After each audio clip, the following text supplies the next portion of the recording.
नंदा देवी की शरद टू की हवा क्रिस्टल की तरह साफ और ठंडी थी। फूलों की घाटी की ओर जाने वाले रास्ते पर ऐसा लग रहा था जैसे किसी ने रंग बिरंगे रंगों की बाल्टी उलट दी हो, और यह मनोरम दृश्य एक पैनोरमा की तरह फैला हुआ था। सप्ताह के एक सामान्य दिन की सुबह शांति के बीच अदिति सिंह गहरी और समान सांसें लेते हुए मिट्टी के रास्ते पर आगे बढ़ रही थी।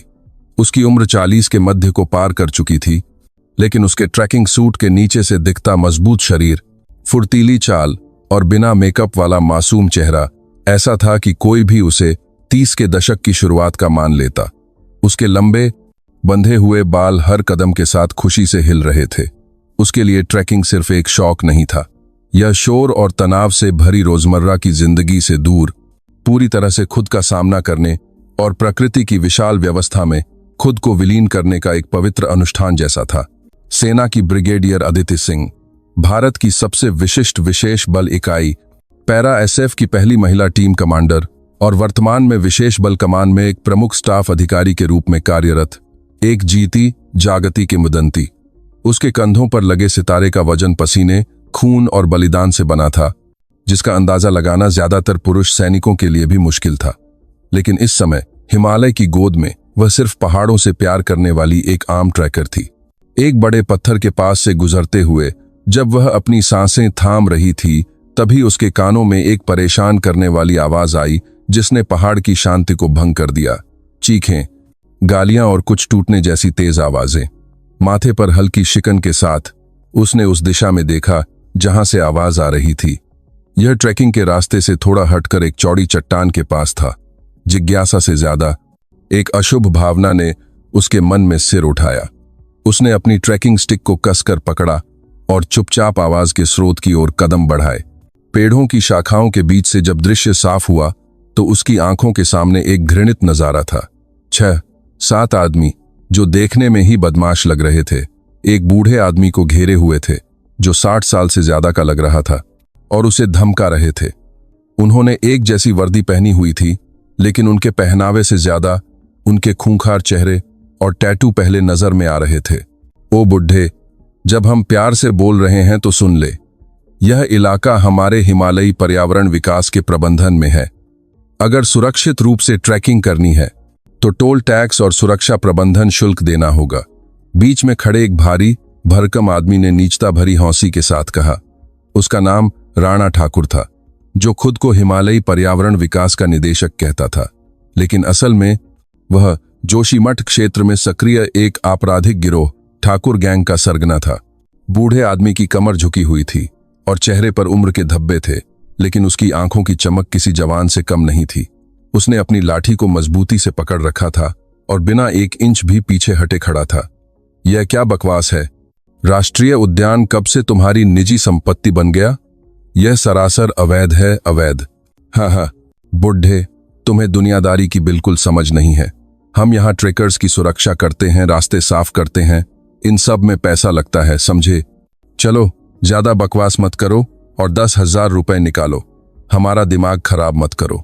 राणा के एक गुर्गे ने बूढ़े आदमी का बैग जोर से खींच लिया। बूढ़े आदमी ने विरोध करते हुए अपनी लाठी घुमाई, लेकिन वह जवान और ताकतवर लोगों का मुकाबला नहीं कर सका। आखिरकार उसे धक्का दे दिया गया और वह खुरदरी जमीन पर गिर पड़ा।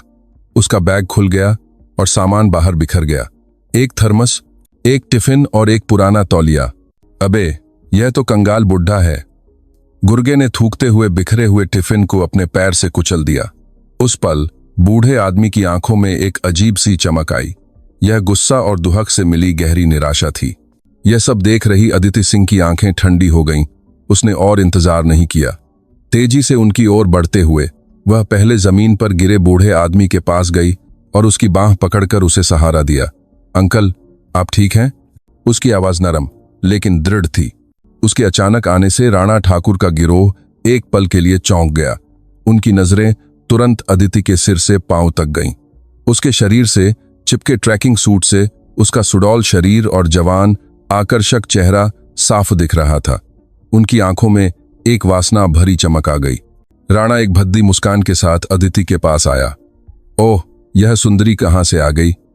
मैडम, यह खतरनाक जगह है। तुम क्यों बीच में पड़ रही हो? क्या तुम इस बुढ़े के साथ हो? अदिति ने राणा की नजरों से नजरें मिलाते हुए सीधे उसे देखा। उसने गिरे हुए बूढ़े आदमी को पूरी तरह से खड़ा किया और उसके पीछे खड़े होकर धीमी आवाज में कहा, मैं इनके साथ नहीं हूं, लेकिन आप जो इस बुजुर्ग के साथ कर रहे हैं वह सरासर गलत है। राष्ट्रीय उद्यान में टोल वसूलना अवैध है। तुरंत यह सब बंद करो और माफी मांगो। उसके इस ढीठ रवैये पर राणा के चेहरे से मुस्कान गायब हो गई। इसके बजाय एक अविश्वसनीय हौंसी फूट पड़ी। हाँ, इस मैडम को कुछ पता नहीं है। अरे तेरी उम्र क्या है? बड़ों के मामले में दखल देकर हमें सिखा रही है। मेरी उम्र जानने की आपको जरूरत नहीं है। मैं एक बार फिर कह रही हूं, अंकल से माफी मांगो और यहां से चले जाओ, इससे पहले कि मैं पुलिस को बुलाऊं।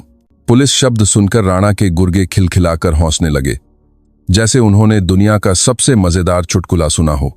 राणा एक कदम और पास आया और अदिति के चेहरे को घूरने लगा। शराब और सिगरेट की तेज बदबू आई। पुलिस? मैडम, अगर तुम्हें पता चले कि हमारी पुलिस से कितनी अच्छी दोस्ती है तो तुम हैरान रह जाओगी। वैसे पास से देखने पर तुम और भी सुंदर लगती हो। आंटी हो या दीदी, तुम्हारा फिगर तो कयामत है। यह एक खुला यौन उत्पीड़न था। अदिति की भौहें थोड़ी सी सिकुड़ी। उसके अंदर कुछ ठंडा और कठोर उबलने लगा था, लेकिन उसने अभी भी अपना संयम बनाए रखा। यह अपनी भावनाओं को प्रकट करने का समय नहीं था। उसे दुश्मन की ताकत और इरादों को समझना था और प्रतिक्रिया देने के लिए सबसे सही समय का इंतजार करना था। यह पिछले 20 सालों में उसके शरीर में बसा हुआ जीवित रहने का सहज ज्ञान था। आखिरी चेतावनी है, रास्ते से हट जाओ। अदिति की आवाज बर्फ की तरह ठंडी थी, लेकिन यह चेतावनी राणा ठाकुर के गिरोह के लिए केवल एक चुनौती की तरह काम कर रही थी। वे बिल्कुल नहीं जानते थे कि उनके सामने खड़ी महिला कितनी खतरनाक है और वे अभी कितनी भयानक गलती कर रहे हैं। हिमालय की शांति में तूफान से पहले का तनाव धीरे धीरे बढ़ने लगा था। राणा ठाकुर ने अदिति की चेतावनी का मजाक उड़ाया। उसने अपने आदमियों की ओर नाटकीय अंदाज में चिल्लाया, अरे लड़को, सुना, यह सुंदर दीदी हमें आखिरी चेतावनी दे रही हैं। हाय, कितना डर लग रहा है। बॉस, यह दीदी तो बड़ी तेज लगती हैं। तेज औरतें बिस्तर में भी कमाल होती हैं, सुना है। एक बार आजमा कर देखें क्या? घटिया मजाक का दौर चला और वे हंसते हुए अदिति को घेरने लगे। बूढ़ा आदमी डरे हुए चेहरे के साथ अदिति के पीछे खड़ा था और समझ नहीं पा रहा था कि क्या करे। उसे डर था कि उसकी वजह से यह जवान औरत किसी मुसीबत में न पड़ जाए। बेटी, तुम जल्दी से चली जाओ, मेरी वजह से। कोई बात नहीं अंकल, आप बस मेरे पीछे खड़े रहिए। अदिति की आवाज आश्चर्यजनक रूप से शांत थी। उसकी नजरें राणा ठाकुर को केंद्र में रखते हुए उसके दोनों ओर खड़े गुर्गों की हरकतों, उनके हाथ और पैर की स्थिति और उनके गुरुत्वाकर्षण के केंद्र तक का विश्लेषण कर रही थीं। 6 के 6 निहत्थे थे, लेकिन उनके डील, डॉल और तेवर से लग रहा था कि वे आम लोग नहीं हैं। कम से कम वे हिंसा के आदी थे। राणा ने अदिति के कंधे पर हाथ रखने के लिए अपना हाथ बढ़ाया। दीदी, इतना अकड़ो मत, हमारे साथ नीचे चलो और थोड़ी दारू पीते हैं। भाई लोग तुम्हारा अच्छे से ख्याल रखेंगे। हूं? जैसे ही उसका हाथ अदिति के कंधे को छूने वाला था, अदिति ने एक बहुत ही सूक्ष्म हरकत के साथ आधा कदम पीछे हट गई। राणा का हाथ हवा में रह गया। वह एक पल के लिए झेंप गया, लेकिन फिर उसका चेहरा लाल हो गया और वह और भी ज्यादा उग्र हो गया। यह तो प्यार से बात करने पर सिर पर चढ़ रही है। जैसे ही राणा ने दोबारा हाथ बढ़ाया, ट्रैकिंग ट्रेल के नीचे से एक वॉकी टॉकी की आवाज आई, बॉस, इंस्पेक्टर त्यागी आ रहे हैं। यह सुनकर राणा के चेहरे पर खुशी की लहर दौड़ गई। उसने अदिति की ओर विजय भाव से मुस्कुराया। देखा मैडम, मैंने कहा था ना कि मेरी पुलिस से अच्छी दोस्ती है। अब कुछ समझ आया? थोड़ी देर बाद पसीने से लथपथ एक अधेड़ उम्र का पुलिसकर्मी पहाड़ी पर चढ़ता हुआ दिखाई दिया। वह जोशीमठ पुलिस स्टेशन का इंस्पेक्टर त्यागी था। उसने राणा के गिरोह, अदिति और बूढ़े आदमी को बारी बारी से देखा और फिर एक नाराजगी भरा चेहरा बनाया। राणा, यह क्या हंगामा है? फिर से ट्रैकर से झगड़ा कर रहे हो? अरे इंस्पेक्टर साहब, आप आ गए। नहीं, ऐसी कोई बात नहीं है।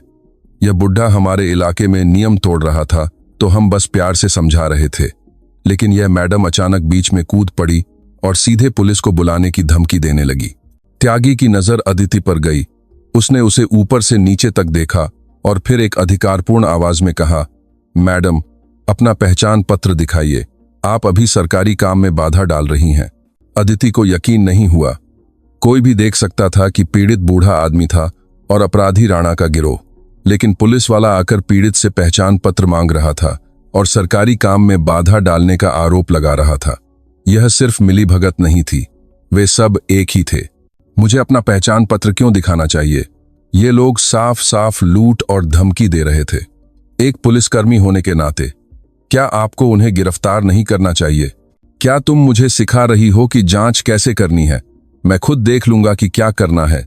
जैसा कहा है वैसा करो और अपना पहचान पत्र निकालो। इंस्पेक्टर त्यागी की आवाज ऊंची हो गई। वह खुलेआम राणा का पक्ष ले रहा था। अब स्थिति साफ थी। वे एक ऐसी सुनसान जगह पर थे जहां कानून की उम्मीद नहीं की जा सकती थी और वे वर्दी में भेड़ियों का सामना कर रहे थे। अदिति ने फैसला किया कि अब बात करने का कोई फायदा नहीं है। उसने चुपके से बूढ़े आदमी के कान में फुसफुसाया, अंकल, बस थोड़ी देर के लिए अपनी आंखें बंद कर लीजिए। और फिर उसने इंस्पेक्टर त्यागी से कहा, ठीक है, मैं आपको अपना पहचान पत्र दिखाऊंगी, लेकिन उससे पहले मुझे आपके इस अवैध काम का सबूत इकट्ठा करना होगा। बात खत्म होते ही अदिति ने अपना स्मार्टफोन निकाला और वीडियो रिकॉर्डिंग बटन दबा दिया। उसकी इस अचानक हरकत से त्यागी और राणा के चेहरे सख्त हो गए। यह क्या कर रही है? बंद कर इसे। राणा का एक गुर्गा उसका फोन छीनने के लिए दौड़ा। बस वही पल था। अब तक बिना हिले डुले खड़ी अदिति का शरीर बिजली की तरह हरकत में आया। उसने दौड़ते हुए आदमी की कलाई को हल्के से पकड़ा और मरोड़ दिया। कड़क की भयानक आवाज के साथ आदमी के मुंह से चीख निकल गई। उसी समय उसका दूसरा हाथ आदमी के सीने पर सटीक रूप से लगा। आहा की आवाज के साथ आदमी ने सांस छोड़ी और वहीं जमीन पर गिरकर बेहोश हो गया। सब कुछ पलक झपकते ही हो गया। बचे हुए 5 आदमी और इंस्पेक्टर त्यागी अपनी आंखों के सामने हुए इस दृश्य पर विश्वास नहीं कर पा रहे थे और भौंचक्के खड़े थे।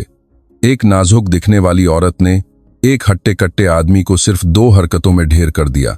टिम था। राणा सबसे पहले होश में आया। उसका चेहरा गुस्से और हैरानी से लाल हो गया था। यह पागल औरत। वह मुक्का लहराते हुए एक जानवर की तरह दौड़ा। अदिति उसके मुक्के से बचते हुए नीचे झुकी और फिर उसके पैरों के बीच से घुसकर उसका संतुलन बिगाड़ दिया। जैसे ही वह विशाल शरीर संतुलन खोकर आगे की ओर गिरा, उसकी कोहनी ने उसकी पीठ की एक नस पर सटीक प्रहार किया। राणा चीख भी नहीं पाया और सीधे जमीन पर मुंह के बल जा गिरा। सब क्या देख रहे हो? पकड़ो इस औरत को। राणा की चीख पर बचे हुए गुर्गे एक साथ दौड़े, लेकिन वे एक प्रशिक्षित शिकारी के सामने भेड़ बकरियों के झुंड से ज्यादा कुछ नहीं थे। अदिति की हरकतों में कोई फालतू चीज नहीं थी। वह न्यूनतम गति से दुश्मन के हमलों को नाकाम कर रही थी और सबसे कमजोर और महत्वपूर्ण बिंदुओं पर सटीक और बेरहमी से प्रहार कर रही थी। हाथ का किनारा गर्दन पर, घुटना जोड़ों पर और हथेली ठोड़ी पर। चीखों और कराहों ने हिमालय के शांत जंगल को अशांत कर दिया। 1 मिनट से भी कम समय में राणा सहित सभी 6 हट्टे कट्टे आदमी जमीन पर पड़े दर्द से कराह रहे थे। अब सिर्फ इंस्पेक्टर त्यागी बचा था। वह डरे हुए चेहरे के साथ पीछे हट रहा था। उसका हाथ कमर पर लगी पिस्तौल की ओर जा रहा था। वहीं रुक जाओ, आगे बढ़ी तो गोली मार दूंगा। अदिति ने अपने हाथों को झाड़ा, जिन पर खून का एक कतरा भी नहीं था, और धीरे धीरे उसकी ओर बढ़ी। उसकी आंखों में न गुस्सा था, न नफरत। यह तिरस्कार था। देश और जनता की रक्षा करने वाले पुलिस वाले का वर्दी में अपराधियों से सांठ गांठ करने पर गहरा तिरस्कार। पिस्तौल निकालो और गोली चलाओ, लेकिन याद रखना, जिस पल तुम ट्रिगर दबाओगे तुम्हारी जिंदगी खत्म हो जाएगी। उसकी आवाज में जरा भी कंपन नहीं था। इंस्पेक्टर त्यागी उसके रौब से अभिभूत हो गया। उसके हाथ पागलों की तरह कांप रहे थे और पसीना बारिश की तरह बह रहा था। उसे एहसास हो गया था कि उसके सामने खड़ी औरत सिर्फ एक मार्शल आर्ट की माहिर नहीं है। उसमें एक ऐसी ठंडक और जानलेवा आभा थी जो सिर्फ उन लोगों में होती है जिन्होंने मौत की सीमा को अनगिनत बार पार किया हो। आखिरकार इंस्पेक्टर त्यागी पिस्तौल नहीं निकाल पाया। जिस पल वह हिचकिचाया, अदिति का हाथ बिजली की तरह लपका और उसकी कलाई को मरोड़ दिया। आह की चीख के साथ उसके हाथ से वॉकी टॉकी छूटकर गिर गया। अदिति ने गिरा हुआ वॉकी टॉकी उठाया और फिर वॉकी टॉकी की ओर बर्फ की तरह ठंडी और अधिकारपूर्ण आवाज में कहा, यह नंदा देवी राष्ट्रीय उद्यान का इलाका है। इस समय से यह क्षेत्र मेरे नियंत्रण में है। मैं भारतीय सेना की ब्रिगेडियर अदिति सिंह हूं। तुरंत सैन्य पुलिस और उत्तराखंड पुलिस के सतर्कता विभाग को सूचित करें कि वे मौके पर पहुंचें। मैं दोहराती हूं, वॉकी टॉकी से गूंजती उसकी आवाज, ब्रिगेडियर अदिति सिंह। यह सुनते ही इंस्पेक्टर त्यागी और जमीन पर पड़े राणा के चेहरे सफेद पड़ गए। अब उन्हें समझ में आया कि उन्होंने किससे पंगा लिया था। ब्रिगेडियर शब्द हिमालय की ठंडी हवा में गूंज उठा। जमीन पर पड़े कराह रहे राणा के गिरोह के लोग दर्द भूलकर सुन्न हो गए। इंस्पेक्टर त्यागी का चेहरा पीला पड़ गया था और वह कांपते हुए अविश्वास से अदिति को देख रहा था। एक जवान, खूबसूरत महिला जिसे वे सिर्फ थोड़ी लड़ाई जानने वाली एक ट्रैकर समझ रहे थे, उसके मुंह से निकला पद एक ऐसे ओहदे का था जिसका सामना वे अपनी पूरी जिंदगी में भी नहीं कर सकते थे। अदिति ने अब उनकी तरफ देखा भी नहीं। उसने वॉकी टॉकी की फ्रीक्वेंसी बदलकर सैन्य संचार नेटवर्क से संपर्क किया और संक्षिप्त और सटीक भाषा में स्थिति की रिपोर्ट दी और मदद मांगी। उसकी आवाज, शब्दावली और रिपोर्टिंग प्रणाली एक आदर्श सैनिक की थी, जिसमें कोई त्रुटि नहीं थी। रिपोर्ट पूरी करने के बाद वह गिरे हुए लोगों की ओर मुड़ी। उसकी आंखें अब तिरस्कारपूर्ण नहीं थीं, वे एक पूछताछ अधिकारी की आंखें थीं। इंस्पेक्टर त्यागी, है ना? तुम पहले बताओ, कब से तुम इन लोगों के साथ मिले हुए हो? कितनी रिश्वत ली है? और तुम्हारे अलावा कौन कौन इसमें शामिल है? इंस्पेक्टर त्यागी डर के मारे सिर्फ होंठ हिला रहा था, कुछ बोल नहीं पा रहा था। उसकी आंखों में आंसू भी आ गए थे। अदिति ने उसका कॉलर पकड़कर उसे जोर से उठाया। अब से मेरे सवालों का सीधा सीधा जवाब देना तुम्हारे लिए बेहतर होगा। तुम जानते होगे कि सैन्य कानून नागरिक कानून से कहीं ज्यादा सख्त होता है। खासकर सेना के खिलाफ धोखाधड़ी करने का गुनाह माफ नहीं किया जाता। उसने जानबूझकर इसे सेना के खिलाफ धोखाधड़ी का मामला बना दिया। एक सेवारत जनरल के खिलाफ की गई यह सारी हरकत अब एक साधारण हिंसा की घटना नहीं थी। यह सेना के लिए एक साधारण हिंसा की घटना गंभीर चुनौती के रूप में देखी जा सकती थी। तभी उसके पीछे से एक शांत आवाज आई, जनरल साहिबा। अदिति मुड़ी तो देखा कि बूढ़े आदमी उसे सम्मान और कृतज्ञता भरी नजरों से देख रहा था। वह कब का अपनी कमर सीधी कर चुका था और लगभग सावधान की मुद्रा में खड़ा था। उसकी नजरें, उसकी मुद्रा और उसे बुलाने का तरीका। अदिति ने अब जाकर उस बूढ़े आदमी को ठीक से देखा। झुर्रियों वाला चेहरा, उम्र के धब्बे, समय के थपेड़ों के निशान, लेकिन उसके भीतर छिपी एक मजबूत काया और न झुकने वाला जज्बा। और उसके गले में कॉलर के बीच से एक पुरानी सैन्य पहचान की जंजीर डॉग टैग की एक झलक दिखाई दी। अदिति के दिमाग में बिजली की तरह एक याद कौन थी। बहुत साल पहले धूल और बारूद की गंध से भरी एक विदेशी धरती पर, जहां जीवन और मृत्यु एक दूसरे को काटते थे, एक बेहद नाजुक क्षण में उसने बूढ़े आदमी के चेहरे को, खासकर उसकी आंखों को ध्यान से देखा। अंकल, आपका नाम क्या है? रिटायर्ड सूबेदार विक्रम चौहान, सेना से। विक्रम चौहान, इस नाम ने अदिति की याद को यकीन में बदल दिया। उसकी आंखें सिकुड़ गईं। कहीं आपके बेटे का नाम अर्जुन चौहान तो नहीं? बूढ़े आदमी की आंखें आश्चर्य से फैल गईं। आप मेरे बेटे को कैसे जानती हैं?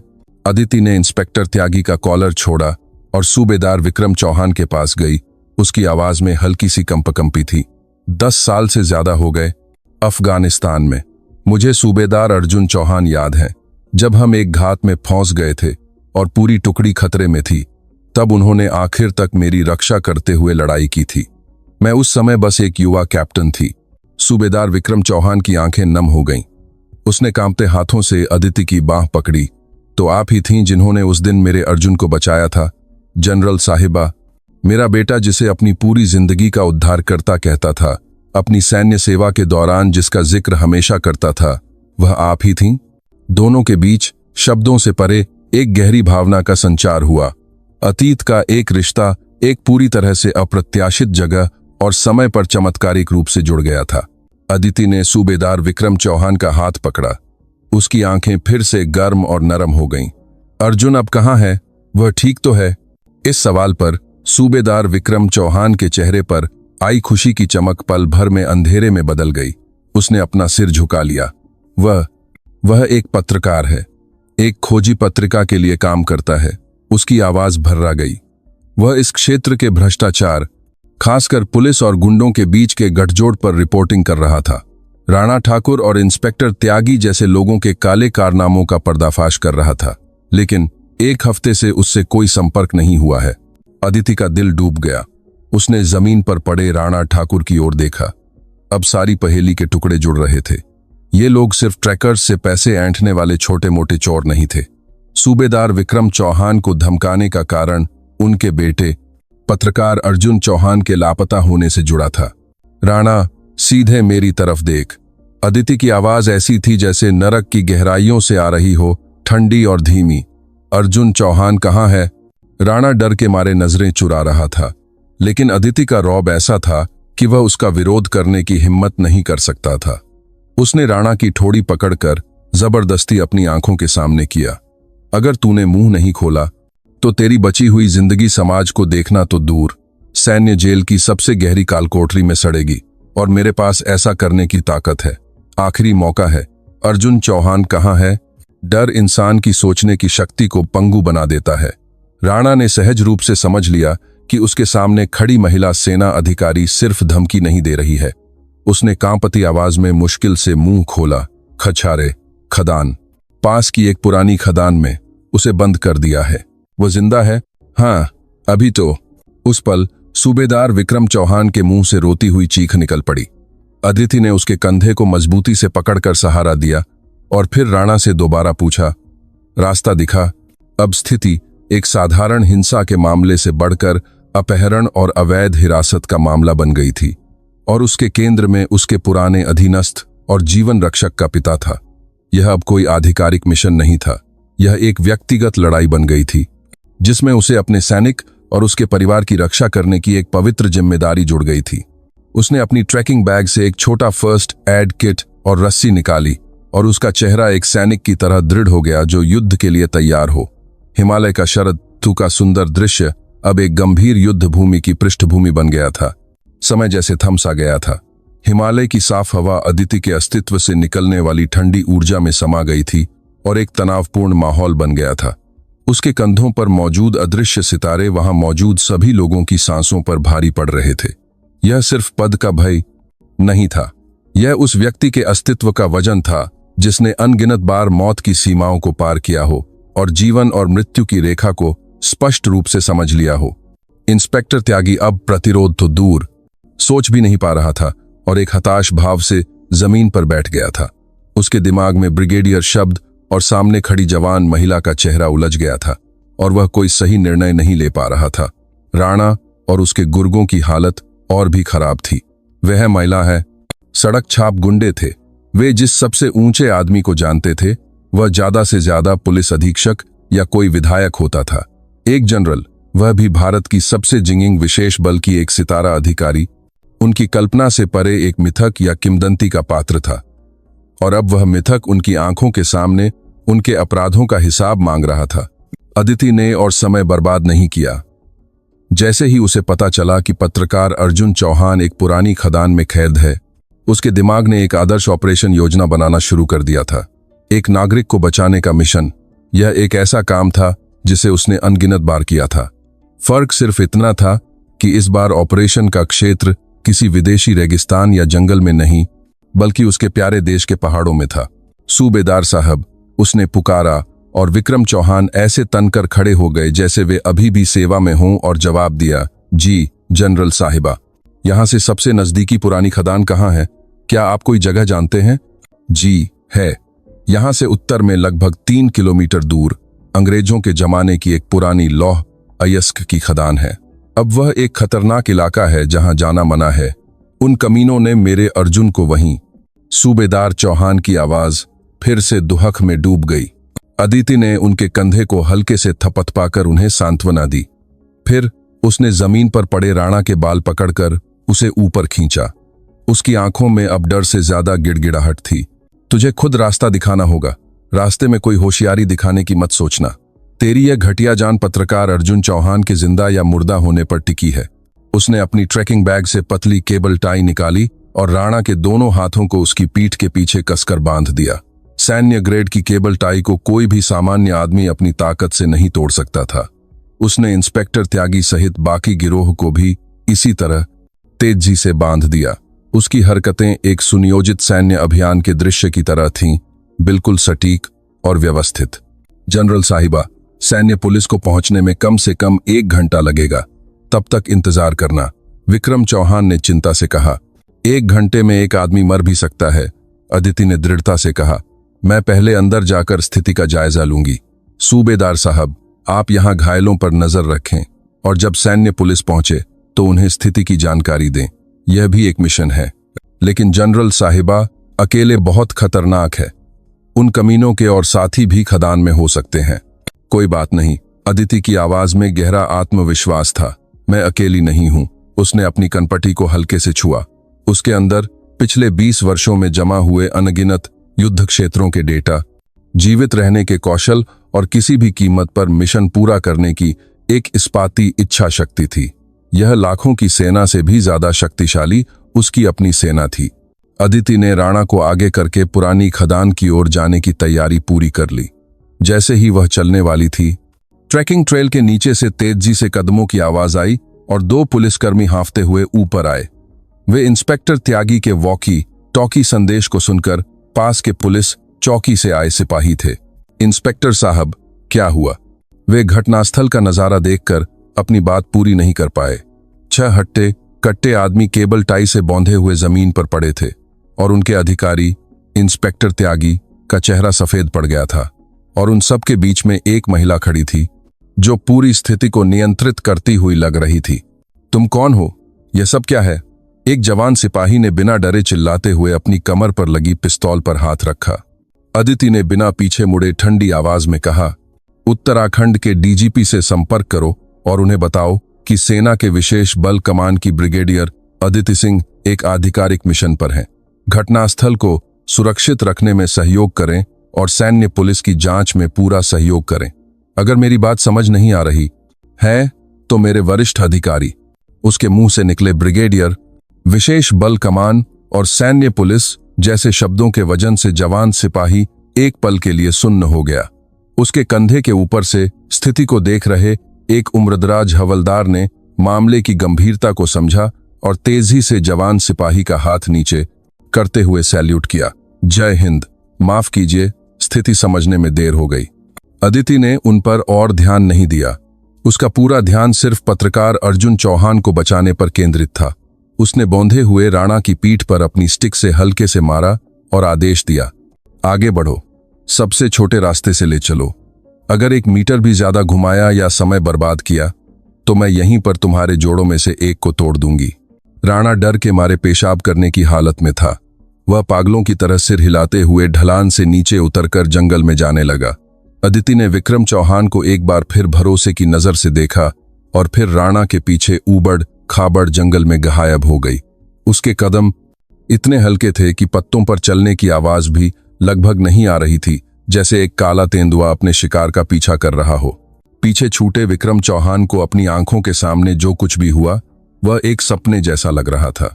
10 साल से ज्यादा पहले उनके बेटे की जान बचाने वाली एक युवा महिला अधिकारी अब एक सितारा जनरल बनकर एक बार फिर उनके बेटे को बचाने के लिए दुश्मन के इलाके में जा रही थी। उन्होंने गर्म आंसू निगलते हुए अभी भी सदमे की स्थिति में सैन्य पुलिस के आने का बेसब्री से इंतजार किया। उन्होंने पूरे मन से महसूस किया कि कंधों पर लगे सितारे का वजन कभी कभी किसी के लिए जीवन की आखिरी उम्मीद बन जाता है। हिमालय का बाहरी रूप शांत था, लेकिन जहां इंसानों की पहुंच नहीं थी उस जंगल का एक और ही चेहरा था। अदिति राणा को आगे करके एक ऐसे ऊबड़ खाबड़ पहाड़ी रास्ते पर बेधड़क आगे बढ़ रही थी जो जानवरों के चलने के रास्ते से कम नहीं था। उसकी सांस जरा भी नहीं फूली थी और उसकी नजरें सामने और दोनों तरफ की हर चीज पर थीं। राणा डर के मारे लड़खड़ाते हुए भी अपनी पीठ पर महसूस हो रही ठंडी जानलेवा ऊर्जा के कारण अपनी गति धीमी करने या कोई चालाकी करने की हिम्मत नहीं कर पा रहा था। लगभग 20 मिनट बाद राणा झाड़ियों से घिरे एक स्थान पर रुक गया। यही है।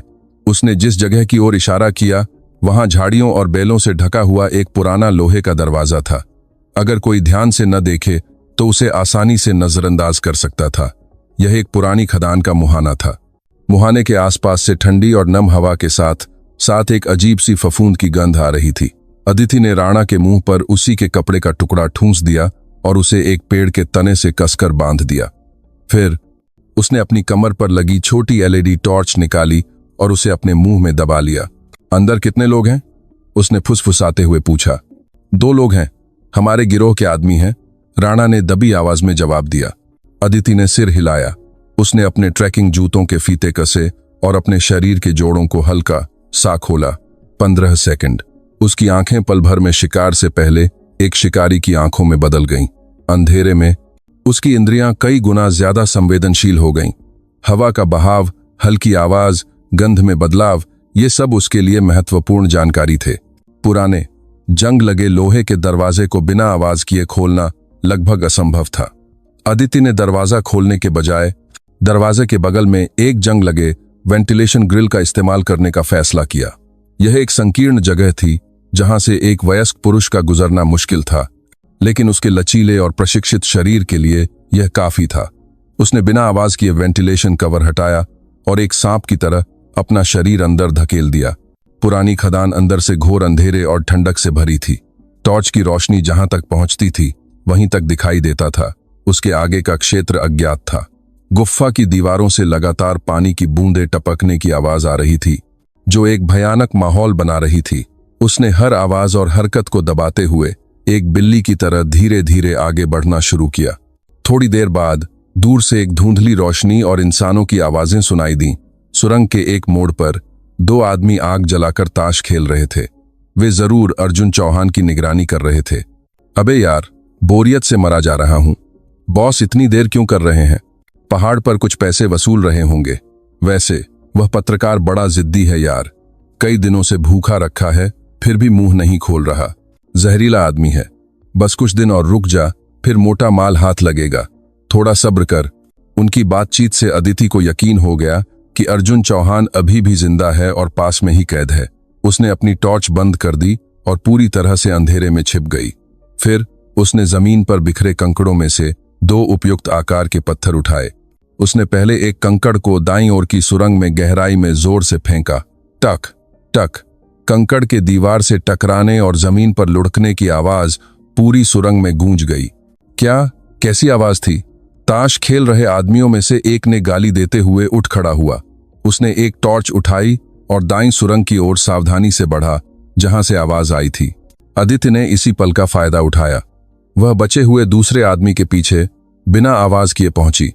एक हाथ से उसकी गर्दन दबाकर उसकी सांस रोकी और साथ ही दूसरे हाथ में पकड़े कंकड़ से उसकी कनपटी पर जोर से मारा। वह की एक छोटी सी कराह के साथ वह आदमी वहीं बेहोश होकर गिर पड़ा। अबे क्या हुआ? दाईं सुरंग की जांच करने गया आदमी अपने साथी की चीख सुनकर घबराकर तेजी से मुड़ा, लेकिन उसे जो दिखा वह सिर्फ घोर अंधेरा था। जब वह घबराकर अपनी टॉर्च इधर उधर घुमा रहा था, तभी अंधेरे में से एक कंकड़ आया और सीधे उसकी टॉर्च पर लगा। खटाक की आवाज के साथ टॉर्च टूट गई और सुरंग फिर से पूरी तरह से अंधेरे में डूब गई। आह, कौन है?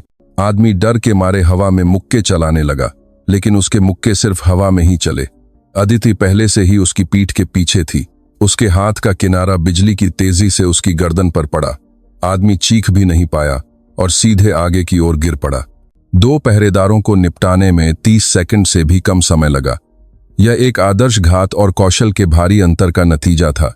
अदिति ने गिरे हुए आदमियों की टॉर्च उठाई और उस सुरंग के अंदर की ओर बढ़ी जिसकी वे रखवाली कर रहे थे। सुरंग के अंत में एक पुराने लोहे के पिंजरे से बंद एक छोटी सी जगह थी और उसके अंदर एक आदमी सिकुड़ा हुआ बैठा था। कई दिनों से भूखा, फटे हुए कपड़े, धूल और घावों से ढका हुआ, लेकिन उसकी आंखें अभी भी तेज और जीवित थीं। वह अर्जुन चौहान था और उसके चेहरे पर उसके पिता सूबेदार विक्रम चौहान की झलक थी। पत्रकार अर्जुन चौहान।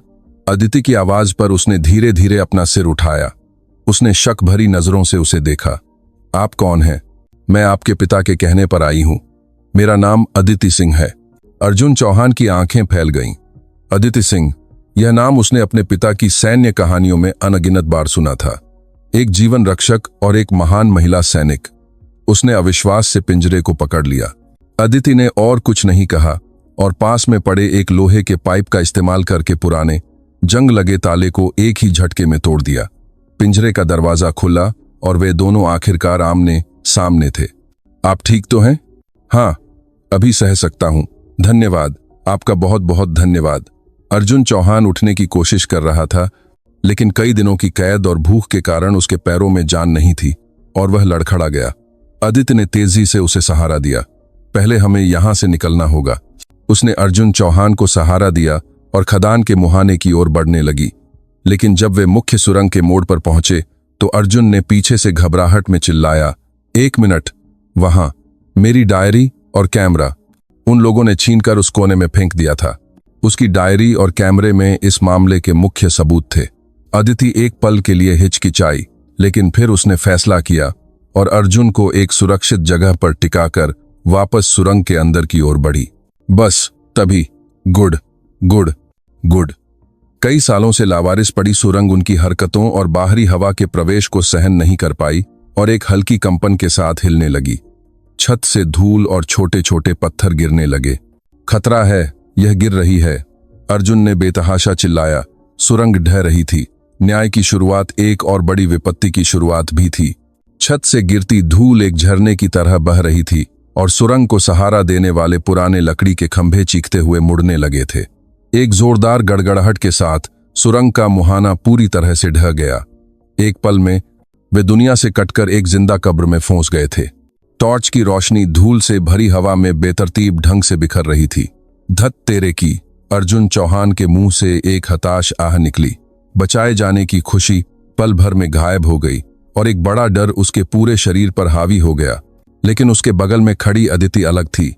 उसके चेहरे पर घबराहट का कोई निशान नहीं था, बल्कि वह और भी ज्यादा शांत और तेज दिख रही थी। कोई बात नहीं, अभी भी एक रास्ता है। उसकी शांत आवाज ने डरे हुए अर्जुन चौहान को थोड़ी राहत दी। अदिति ने तेजी से चारों ओर देखा। ढहना मुहाने की तरफ शुरू हुआ था, लेकिन अंदर की सुरंगें अभी भी अपेक्षाकृत सुरक्षित थीं। उसने विशेष बलों के जीवन रक्षा प्रशिक्षण में सीखा था कि पुरानी खदानों या गुफाओं में आपातकालीन निकास के लिए कई वेंटिलेशन शाफ्ट या अतिरिक्त सुरंगें होती हैं। पत्रकार, होश में आओ। अगर यहां से जिंदा निकलना चाहते हो तो मेरी बात ध्यान से सुनो। अदिति ने अर्जुन के गाल पर हल्के से थपथपाकर उसे होश में लाया। इस खदान की संरचना के बारे में कुछ जानते हो? उन लोगों ने कुछ कहा था। यहां उन्होंने कहा था कि यह बहुत जटिल है, अगर रास्ता भटक गए तो कभी नहीं मिल पाएगा। और मैंने सुना था कि उस तरफ जाने पर एक रास्ता है जो पुराने वन विभाग के गोदाम से जुड़ता है। अर्जुन ने जोर लगाकर याद करते हुए कहा। ठीक है। अदिति ने टॉर्च से उस दिशा में रोशनी की जिधर उसने इशारा किया था। 3 रास्ते दिखाई दिए। वह जमीन पर लेट गई, अपना कान जमीन पर लगाया और हवा के सूक्ष्म बहाव को महसूस किया।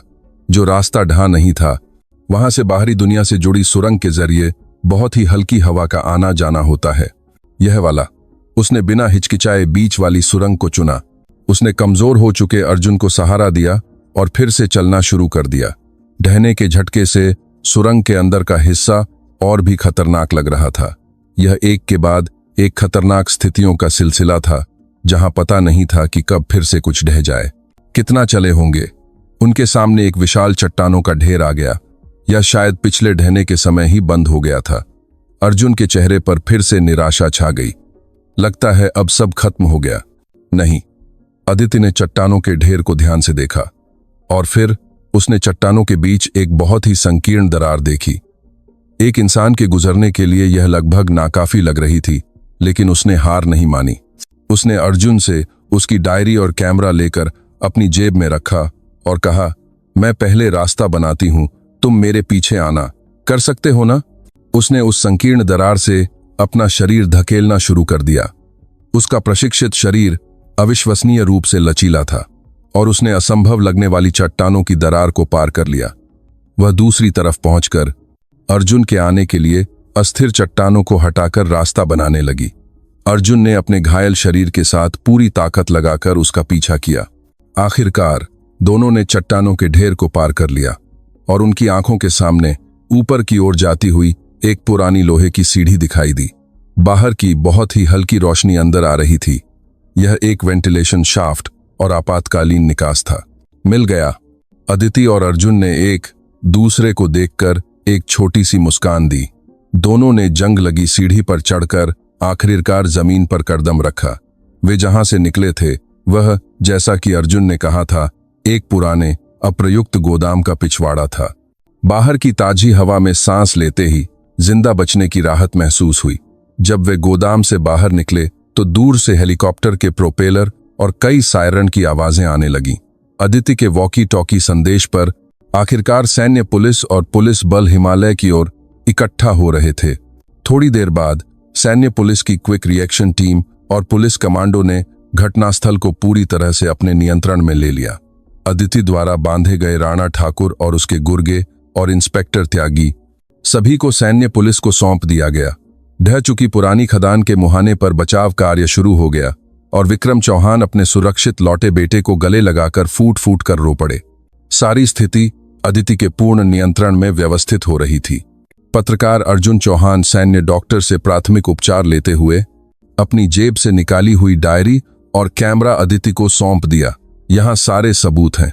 सिर्फ राणा ठाकुर का गिरोह और इंस्पेक्टर त्यागी ही नहीं, इनकी रक्षा करने वाली और हिमालय राष्ट्रीय उद्यान में चोरी छिपे औद्योगिक कचरा फेंकने वाली एक निर्माण कंपनी का निदेशक और उससे रिश्वत लेने वाले एक स्थानीय राजनेता का नाम भी है। सब कुछ है। उलझे हुए भ्रष्टाचार के धागे का विशाल ताना बाना सामने आ रहा था। राणा ठाकुर का गिरोह तो इस बड़े अपराध की एक छोटी सी पूंछ मात्र था। पत्रकार अर्जुन चौहान इस सच्चाई को दुनिया के सामने लाने से ठीक पहले उनका अपहरण कर लिया गया था। अदिति ने सबूत लिए। उसकी आंखें एक बार फिर ठंडी हो गईं।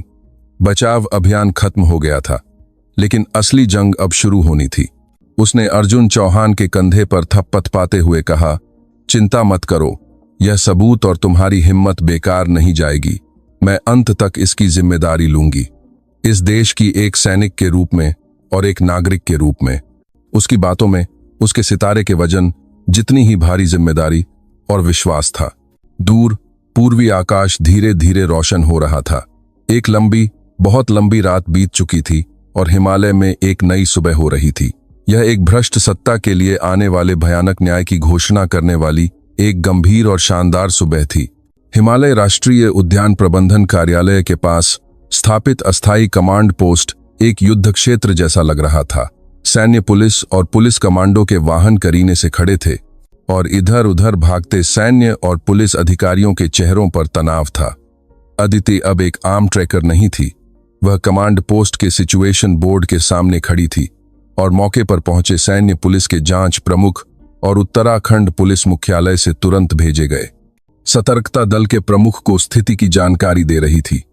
उसकी वर्दी के कंधे पर चमकता चांदी का सितारा उसके हर शब्द को एक परम वजन दे रहा था। अब तक पकड़े गए अपराधियों में मुख्य आरोपी राणा ठाकुर सहित उसके 8 गुर्गे और जोशीमठ पुलिस स्टेशन के इंस्पेक्टर त्यागी शामिल हैं। प्राथमिक पूछताछ में पता चला है कि वे सिर्फ रंगदारी वसूलने से आगे बढ़कर संगठित रूप से राष्ट्रीय उद्यान में अवैध कचरा डंपिंग को छिपा रहे थे और इसका विरोध करने वाले नागरिकों को धमकाते और कैद करते थे। उसने जिस सिचुएशन बोर्ड की ओर इशारा किया, उस पर राणा ठाकुर के गिरोह के संबंधों का चार्ट और उनके अपराधों का ब्यौरा स्पष्ट रूप से लिखा हुआ था। उसकी ब्रीफिंग संक्षिप्त और स्पष्ट थी और सारी जानकारी सटीक तथ्यों पर आधारित थी।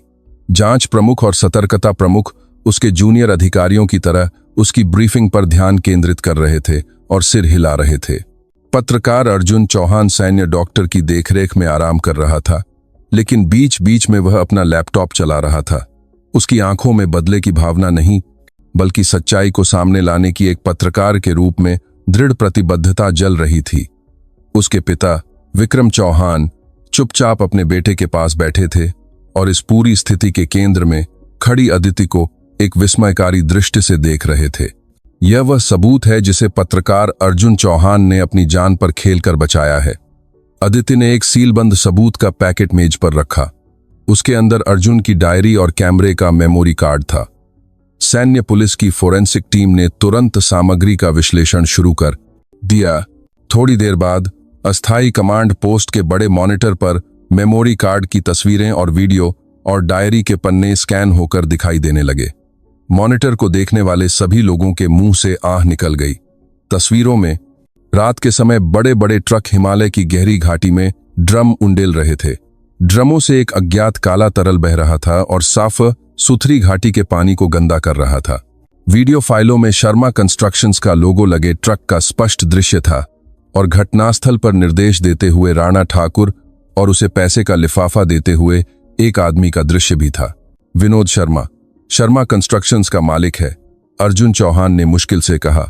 जोशीमठ क्षेत्र में तेजी से उभरा एक बिल्डर, जिस पर स्थानीय राजनेताओं से साठ गांठ के आरोप लगते रहे हैं। डायरी में तारीख के हिसाब से लिखे गए खाते, कॉल रिकॉर्ड और गुप्त मुलाकातों के स्थानों के नक्शे तक लिखे हुए थे, और उसके केंद्र में एक नाम बार बार आ रहा था, स्थानीय विधायक प्रकाश मेहरा। एक विनम्र मुस्कान और आम आदमी की छवि के साथ वह स्थानीय निवासियों के बीच बहुत लोकप्रिय था, लेकिन डायरी में वह अपने राजनीतिक प्रभाव का इस्तेमाल करके शर्मा कंस्ट्रक्शंस को फायदा पहुंचा रहा था और बदले में भारी मात्रा में अवैध राजनीतिक चंदा ले रहा था और हिमालय की प्रकृति को बेच रहा था। वह एक घिनौना पाखंडी था। यह सिर्फ गुंडों और पुलिस की मिलीभगत का मामला नहीं था, यह एक विशाल स्थानीय कार्टेल का सिर्फ एक छोटा सा हिस्सा था। सतर्कता प्रमुख का चेहरा सख्त हो गया। तभी अदिति का सैटेलाइट सैन्य फोन बजा। कॉल करने वाले उसके वरिष्ठ अधिकारी विशेष बल के कमांडर थे। अदिति, तुम ठीक हो? मुझे रिपोर्ट मिल गई है, लेकिन अब रक्षा मंत्रालय पर दबाव आ रहा है। विधायक प्रकाश मेहरा के कार्यालय से सीधा संपर्क किया गया है। उनका कहना है कि सेना का नागरिक जांच में हस्तक्षेप करना अधिकार का उल्लंघन है। तुरंत पीछे हटने का दबाव बहुत मंत्रालय ज्यादा है। यह अपेक्षित था। जैसे ही पूंछ पर पैर पड़ा, सांप का सिर हरकत में आ गया। अदिति की आंखें और भी ठंडी हो गईं। सर, यह सिर्फ एक नागरिक जांच नहीं है, यह एक सेवारत जनरल पर सीधा हमला है और सैन्य सुरक्षा क्षेत्र से सटे राष्ट्रीय उद्यान के पारिस्थितिकी तंत्र को नष्ट करने वाला एक गंभीर सुरक्षा खतरा है। इसके अलावा इस मामले का पहला पीड़ित एक सैनिक का परिवार है। मैं इस मामले को कभी नजरअंदाज नहीं कर सकती। ठीक है, अगर तुम्हारी यही इच्छा है तो मैं भी जितना हो सके कोशिश करूंगा, लेकिन ज्यादा समय नहीं है। इससे पहले कि वे पूरी तरह से हरकत में आएं, हमें अकाट्य सबूत हासिल करने होंगे। समझ गई सर। कॉल समाप्त करने के बाद अदिति ने अपना फैसला कर लिया। अब यह समय के खिलाफ एक दौड़ थी। दुश्मन पहले ही स्थिति को समझ चुके होंगे और सबूत मिटाने में लग गए होंगे। वह और इंतजार नहीं कर सकती थी। अब से ऑपरेशन का तरीका बदल रहा है। अदिति की घोषणा पर सभी की नजरें उस पर टिक गईं। सैन्य पुलिस जांच दल तुरंत अदालत से शर्मा कंस्ट्रक्शंस के मुख्यालय और विधायक प्रकाश मेहरा के स्थानीय कार्यालय के लिए तलाशी वारंट हासिल करे। उत्तराखंड पुलिस की सतर्कता टीम जोशीमठ पुलिस स्टेशन के अंदर के मददगारों का पता लगाए और विनोद शर्मा और प्रकाश मेहरा के पैसे के लेन देन को ट्रैक करे। उसने सिचुएशन बोर्ड पर लगे नक्शे की ओर इशारा किया। और मैं, अदिति सिंह, अभी तुरंत क्विक रिएक्शन टीम के एक हिस्से को लेकर अवैध कचरा डंपिंग स्थल पर सीधे प्रवेश करूंगी। इससे पहले कि वे सबूत मिटा दें, हमें घटनास्थल को पूरी तरह से सुरक्षित करना होगा और अतिरिक्त सबूत इकट्ठा करने होंगे। यह सिर्फ एक जांच नहीं है, यह एक अदृश्य मोर्चे पर लड़ी जा रही लड़ाई है। उसकी आवाज में जरा भी हिचकिचाहट के बिना एक दृढ़ संकल्प था। उसने मेज पर रखी पिस्तौल उठाई, उसे अपने होल्स्टर में रखा और बुलेट प्रूफ जैकेट पहनी। पहाड़ों पर चढ़ने वाली शांतिप्रिय ट्रैकर अब कहीं नहीं थी। वहां सिर्फ भारत की सेना की एक जनरल खड़ी थी, जो एक अदृश्य दुश्मन के खिलाफ युद्ध की घोषणा करने के लिए तैयार थी। उसके नेतृत्व में क्विक रिएक्शन टीम के जूतों की आवाज ने सुबह की शांति को तोड़ दिया और भ्रष्टाचार के केंद्र की ओर जोर से गूंजने लगी। अदिति के नेतृत्व में सैन्य पुलिस की क्विक रिएक्शन टीम की गाड़ियां धूल उड़ाती हुई हिमालय के ऊबड़ खाबड़ रास्ते पर तेजी से दौड़ रही थीं। सुबह का अंधेरा अभी पूरी तरह से छोटा नहीं था और उनकी हेडलाइट्स की रोशनी अंधेरे को चीरती हुई तेज धार वाली तलवार जैसी लग रही थी। उसकी बगल वाली सीट पर विक्रम चौहान बैठे थे, जो अर्जुन चौहान द्वारा खींची गई तस्वीरों और सैटेलाइट के नक्शों का मिलान करते हुए सबसे छोटा रास्ता बता रहे थे। अपने बेटे की जगह इस ऑपरेशन में शामिल होने की उनकी भावुक प्रार्थना को अदिति मना नहीं कर सकी थी। एक बूढ़े रिटायर्ड सूबेदार और एक बाद जवान सेवारत जनरल, पीढ़ियों के पार, दोनों सैनिकों की आंखों में सिर्फ एक ही लक्ष्य जल रहा था।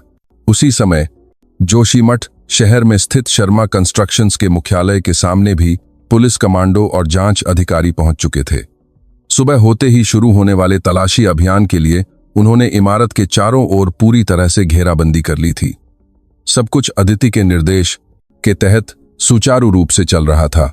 कचरा डंपिंग स्थल के पास पहुंचते ही अदिति ने सभी वाहनों की लाइटें बंद करने और जवानों को नीचे उतरने का आदेश दिया। यहां से उन्हें चुपके से पैदल ही आगे बढ़ना था। उसने नाइट विजन गॉगल्स पहने और सबसे आगे हो गई। घोर अंधेरे में भी उसकी चाल दिन के उजाले की तरह बैरोकटोक थी। 20 जवानों की क्विक रिएक्शन टीम एक शरीर की तरह उसके पीछे चल रही थी। वे भारत के सबसे झांबाज सैनिक थे, लेकिन उनकी नजरों में अदिति सम्मान से बढ़कर एक विस्मयकारी हस्ती थी। एक महिला के रूप में विशेष बलों के सर्वोच्च पद पर पहुंची एक जीती जागती किंवदंती, और वह किंवदंती अब सबसे आगे उनका रास्ता खोल रही थी। सामने 200 मीटर पर 4 लोग, थर्मल सिग्नल, सतर्क हैं। अदिति ने हाथ से इशारा किया और जवान तुरंत आसपास की जमीन में छिप गए और लड़ने की मुद्रा में आ गए। यह साफ था कि विनोद शर्मा द्वारा काम पर रखे गए भाड़े के गुंडे घटनास्थल की रखवाली कर रहे थे। इस बात से भी इनकार नहीं किया जा सकता था कि वे सबूत मिटाने के लिए यहां आए होंगे। 2 टीमों में बांट जाओ, दाएं और बाएं से घेरो। मेरे संकेत से पहले कोई गोली नहीं चलाएगा। बिना आवाज किए उन्हें काबू में करना है। लक्ष्य उन्हें जिंदा पकड़ना है। उसके आदेश संक्षिप्त और सटीक थे। जवान बिना आवाज किए बिखर गए और अंधेरे में समा गए। अदिति ने विक्रम चौहान को एक सुरक्षित जगह पर पीछे रुकने के लिए कहा और अकेले ही सबसे खतरनाक केंद्रीय मार्ग से घुसपैठ की। उसके कदम इतने शांत थे कि सूखे पत्तों पर भी आवाज नहीं हो रही थी, जैसे कोई भूत चल रहा हो। पहरेदार आग जलाकर सिगरेट पी रहे थे और बातें कर रहे थे। बॉस इतना क्यों चिल्ला रहे हैं? बस जेसीबी से सब कुछ दफना दो, बात खत्म।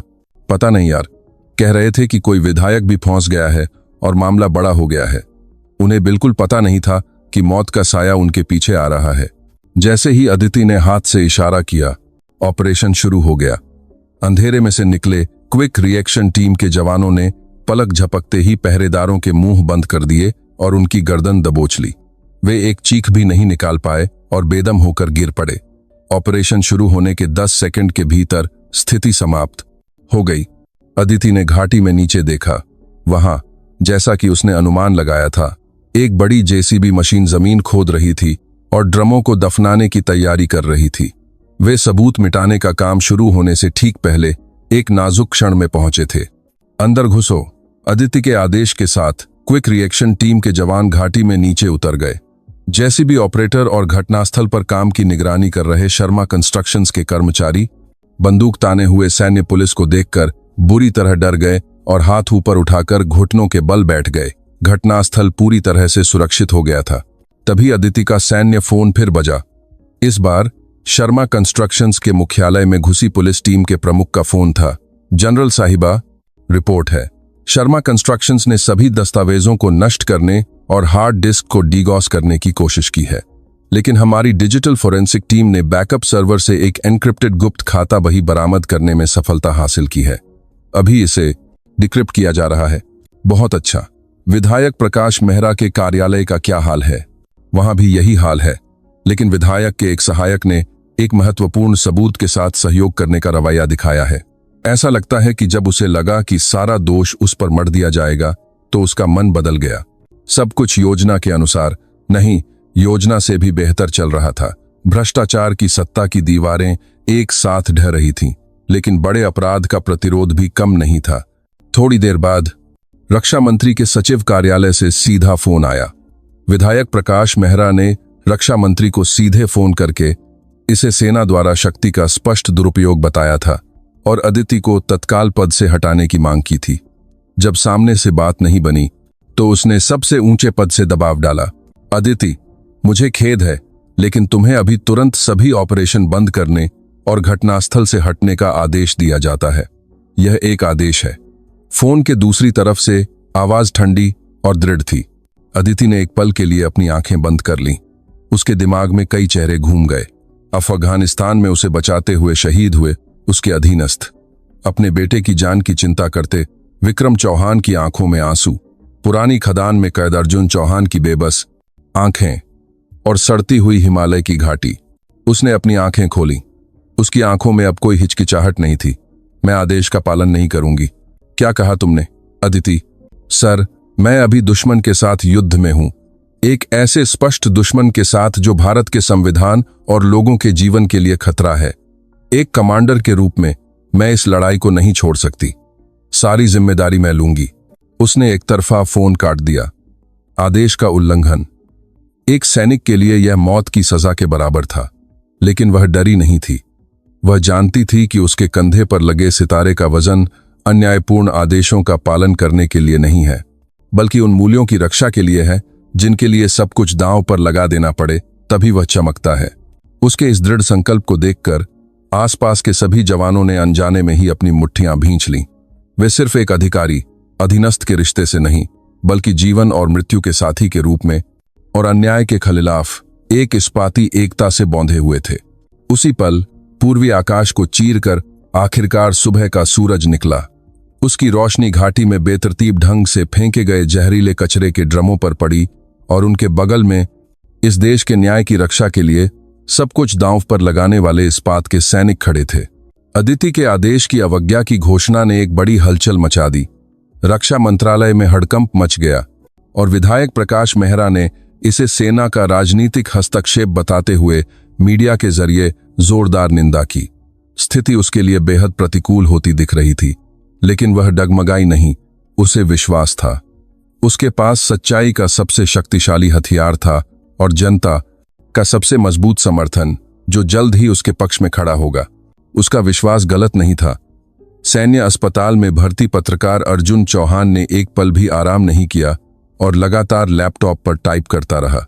उसकी उंगलियों से पिछले कुछ महीनों में जान पर खेलकर जुटाई गई सारी सच्चाई एक विशाल लेख में बदल रही थी।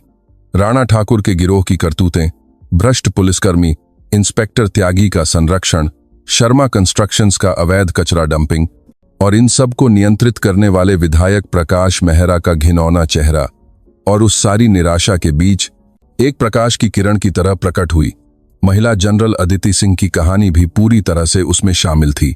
यह लेख छपने के बाद, जनरल साहिबा, आप पर और भी बड़ा खतरा आ सकता है। क्या आप ठीक रहेंगी? लेख भेजने से ठीक पहले अर्जुन चौहान ने पूछा। अदिति ने खिड़की के बाहर हिमालय को देखते हुए शांति से जवाब दिया, वर्दी पहनने का मतलब है कि आप किसी भी समय मौत के लिए तैयार हैं। अगर वह मौत देश और जनता के लिए हो तो डरने की कोई बात नहीं है। अर्जुन, साबित कर दो कि तुम्हारी कलम बंदूक से ज्यादा ताकतवर है। उस दोपहर अर्जुन चौहान का लेख इंटरनेट के जरिए दुनिया के सामने आया। हिमालय को निगलने वाला काला गठजोड़ और जनरल अदिति का सत्य का संकेत। लेख ने एक विस्फोटक प्रतिक्रिया पैदा की। कुछ ही घंटों में लाखों बार इसे देखा गया और यह सभी समाचार पोर्टलों के मुख्य पृष्ठ पर छा गया। जनता स्तब्ध थी और क्रोधित थी। वे इस बात से कांप उठे कि उनके द्वारा चुना गया विधायक पवित्र राष्ट्रीय उद्यान में जहरीला पदार्थ डलवा रहा था, और वे एक अकेली महिला जनरल की कहानी से रोमांचित थे जिसने इस बड़े अन्याय का अकेले सामना किया। जनमत तेजी से भड़क उठा। प्रधानमंत्री कार्यालय की वेबसाइट पर विधायक प्रकाश मेहरा को तत्काल बर्खास्त करने और जनरल अदिति सिंह की सुरक्षा की मांग करने वाली याचिकाओं की बाढ़ आ गई। रक्षा मंत्रालय की वेबसाइट सर्वर के ठप हो जाने की कगार पर थी। उसे अनुशासित करने की कोशिश कर रहे रक्षा मंत्रालय के वरिष्ठ अधिकारी ठंडे जनमत के तूफान का सामना करते हुए पीछे हट गए। अब विधायक प्रकाश मेहरा फंस गया था। उसने एक आपातकालीन प्रेस कॉन्फ्रेंस बुलाई और सभी आरोपों से पूरी तरह इनकार किया। यह सब मेरे राजनीतिक जीवन को समाप्त करने की साजिश है, जिसमें बाहरी ताकतें और सेना के भीतर के कुछ असंतुष्ट तत्व शामिल हैं। यह एक स्पष्ट राजनीतिक साजिश है। सेना का नागरिकों की जासूसी करना और जनमत को प्रभावित करना एक अक्षम्य राष्ट्रीय सुरक्षा का उल्लंघन है। जैसे ही वह मगरमच्छ के आंसू बहाते हुए अपनी बेगुनाही का दावा कर रहा था, उसी समय प्रेस कॉन्फ्रेंस हॉल का पिछला दरवाजा खुला और सीबीआई के जांच अधिकारी अंदर आ गए। उनके हाथों में विधायक प्रकाश मेहरा के नाम का गिरफ्तारी वारंट था। शर्मा कंस्ट्रक्शंस के विनोद शर्मा ने सब कुछ कबूल कर लिया था। जनमत के दबाव और अदिति आय मारांटिक के नाम इनके एस्प्राम के अटूट रवैया को देखकर उसने महसूस किया कि वह अकेले सब कुछ अपने सिर नहीं ले सकता, और आखिरकार उसने प्रकाश मेहरा के साथ हुए सभी लेन देन और कॉल रिकॉर्डिंग सीबीआई को सौंप दी। विधायक प्रकाश मेहरा का प्रतिरोध दयनीय था। यह अवैध है। मेरे पास गिरफ्तारी से छूट का अधिकार है, उसने अपने विधायक के बैज की ओर इशारा करते हुए चिल्लाया। लेकिन जांच अधिकारी ने शांति से जवाब दिया, संसद में अभी आपके खिलाफ गिरफ्तारी का प्रस्ताव पारित हो गया है। उपस्थित सदस्यों के आधे से ज्यादा और मतदान करने वाले सदस्यों के 2/3 से ज्यादा ने इसके पक्ष में मतदान किया है। यह एक जबरदस्त परिणाम था। जिन साथी विधायकों पर उसे भरोसा था कि वे उसकी रक्षा करेंगे, उन्होंने भी उबलते जनमत के सामने उससे मुंह मोड़ लिया था। कैमरे के फ्लैश लगातार चमक रहे थे और पाखंडी का नकाब उतर चुका था। वह बेबस होकर जांच अधिकारियों के हाथों में चला गया। भारत को हिला देने वाला एक विशाल भ्रष्टाचार का घोटाला आखिरकार अपने अंजाम पर पहुंच रहा था। सारी स्थिति समाप्त होने के बाद अदिति ने चुपचाप अपना सामान पैक किया और हिमालय छोड़ने की तैयारी की। उसके चारों ओर के सभी विवाद अब प्रशंसा और वीरता की कहानियों में बदल गए थे। राष्ट्रपति ने भी उसकी हिम्मत की सराहना की और सेना ने चुपचाप आदेश की अवज्ञा के लिए अनुशासनात्मक कार्रवाई की चर्चा को समाप्त कर दिया। लेकिन उसे इन चीजों की परवाह नहीं थी। उसने सिर्फ वही किया था जो उसे करना था। विक्रम चौहान और अर्जुन चौहान उससे मिलने आए और उन्होंने गहरा सिर झुकाया। जनरल साहिबा, आपका यह उपकार हम जिंदगी भर नहीं भूलेंगे। मैंने कुछ नहीं किया। आप दोनों की हिम्मत के बिना सच्चाई हमेशा के लिए दफन हो जाती। भविष्य में भी यह हिम्मत बनाए रखिएगा। अदिति ने उनके कंधे थपथपाए और चुपचाप अपनी गाड़ी में बैठ गई। गाड़ी की खिड़की के बाहर शांति पा चुके हिमालय का भव्य दृश्य गुजर रहा था। ऐसा लगा जैसे एक लंबी लड़ाई खत्म हो गई हो, लेकिन उसका सैन्य फोन फिर बजा। एक नया मिशन था, पश्चिमी तट पर एक आपातकालीन स्थिति। उसने बिना किसी हिचकिचाहट के ठीक है कहा। उसका युद्ध अभी खत्म नहीं हुआ था। जब तक इस धरती पर अन्याय मौजूद है, वह खुशी फिर से युद्ध के मैदान में जाएगी। यही कारण था कि उसने वर्दी पहनी थी और यही कारण था कि उसके कंधे पर लगे सितारे का अस्तित्व था। गाड़ी अंधेरा होते राजमार्ग पर एक और मोर्चे की ओर चुपचाप बढ़ रही थी।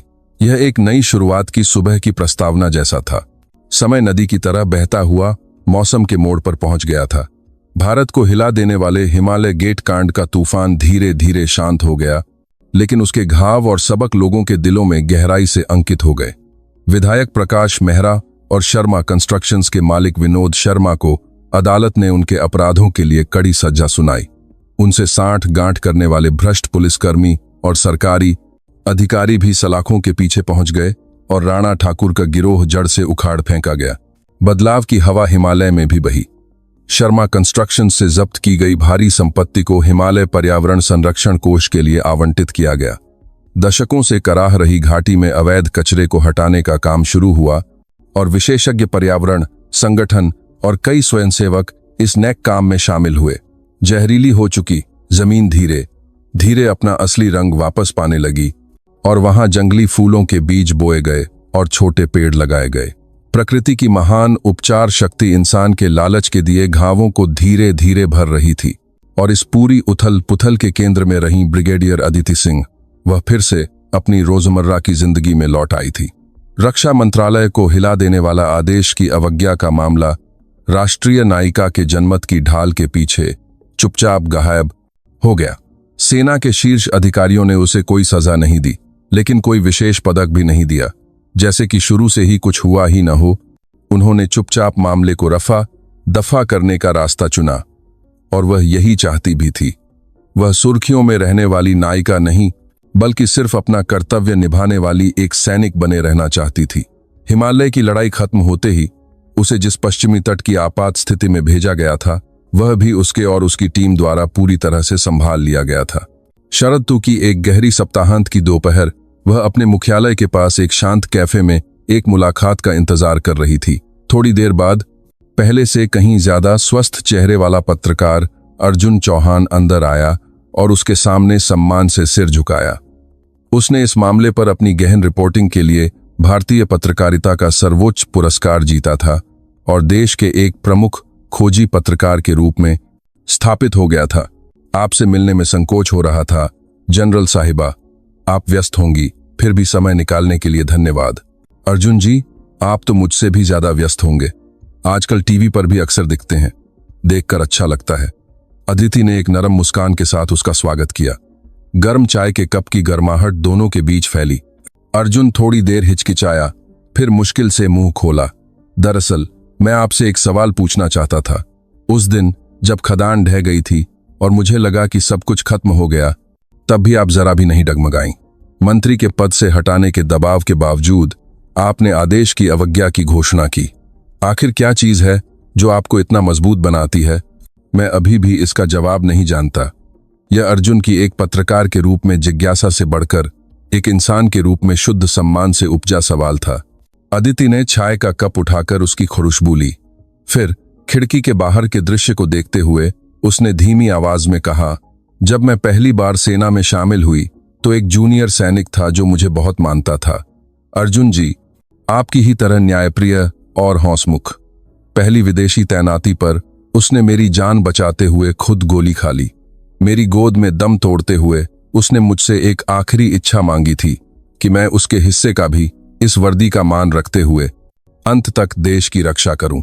जब भी मैं कमजोर पड़ने लगती हूं, मुझे उसकी आखिरी नजरें याद आती हैं। मैं सोचती हूं कि मेरे कंधे पर जो सितारा है वह मेरा नहीं बल्कि मुझसे पहले चले गए अनगिनत साथियों की आत्माओं का बोझ है। शायद यही बोझ मुझे मजबूत बनाता है। उसकी आवाज शांत थी, लेकिन उसमें एक अथाह दुहक और जिम्मेदारी की गहराई थी। मैं मजबूत नहीं हूं, बस कमजोर नहीं पड़ सकती। अगर मैं टूट गई तो मुझ पर विश्वास करने वाले उन सभी लोगों का बलिदान व्यर्थ हो जाएगा। अर्जुन अब और कुछ नहीं कह सका। उसने बस सिर झुकाकर उसके जीवन के बोझ के प्रति गहरा सम्मान व्यक्त किया। कुछ समय बाद शरद ऋतु के एक सुनहरे दिन अदिति ने सभी पदकों को उतारकर एक साधारण ट्रैकिंग सूट में फिर से हिमालय का रुख किया। हलचल के निशान कहीं नहीं थे और पहाड़ हमेशा की तरह भव्य और शांत रूप में उसका स्वागत कर रहा था। वह पहले की तरह उस बड़ी चट्टान की ओर धीरे धीरे बढ़ने लगी। जहां घटना हुई थी उस चौड़ी चट्टान के पास एक नया बोर्ड लगा था, सुंदर हिमालय, आओ मिलकर रक्षा करें। उसके बगल में एक छोटा सा स्मारक था, हिमालय के न्याय के लिए बलिदान हुए अज्ञात साहस को धन्यवाद। यह अर्जुन चौहान और स्थानीय पत्रकारों और नागरिकों ने मिलकर बनवाया था। स्मारक पर नाम की जगह एक सितारा बना हुआ था। अदिति एक पल के लिए वहां खड़ी रही, मौन रखा और फिर चुपचाप आगे बढ़ गई। रास्ते में मिलने वाले लोगों के चेहरों पर शांतिपूर्ण मुस्कान थी।